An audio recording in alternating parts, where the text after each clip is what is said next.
அஸ்ஸலாமு அலைக்கும் வரஹ்மத்துல்லாஹி வபரகாத்துஹு. பிஸ்மில்லாஹிர் ரஹ்மானிர் ரஹீம். இது ஒரு குர்ஆன் வசனம். கிழக்கு நோக்கியோ மேற்கு நோக்கியோ உங்கள் முகங்களை திருப்புவதில் மட்டுமே நன்மை இல்லை, மாறாக அல்லாஹுவையும் மறுமை நாளையும் வானவர்களையும் வேதத்தையும் நபிமார்களையும் நம்பிக்கை கொண்டு அவன் மீதுள்ள அன்பின் காரணமாக உறவினர்களுக்கும் அனாதைகளுக்கும் ஏழைகளுக்கும் வழிபோக்கர்களுக்கும் ஈரைந்து கேட்பவர்களுக்கும் அடிமைகளை விடுதலை செய்பவர்களுக்கும் செல்வத்தை வழங்கி தொழுகையை நிலை நிறுத்துபவர்களுக்கும் ஜக்காத்தை கொடுத்து வாக்களித்தால் தமது வாக்கை நிறைவேற்றுபவர்களும் கடும் வறுமையில் நோயிலும் பொற்காலத்திலும் பொறுமையை மேற்கொள்ளுபவருமே நன்மை செய்வார் ஆவார்.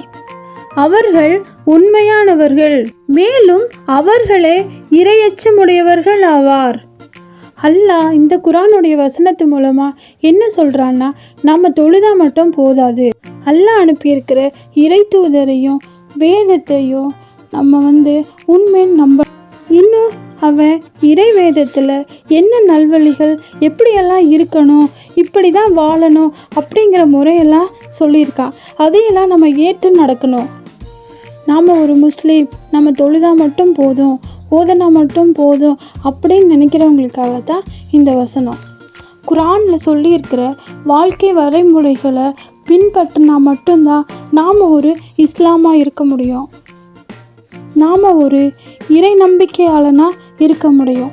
இதையே தான் அல்லாஹ் இந்த வசனத்து மூலிமா சொல்லியிருக்கான். அஸ்ஸலாமு அலைக்கும்.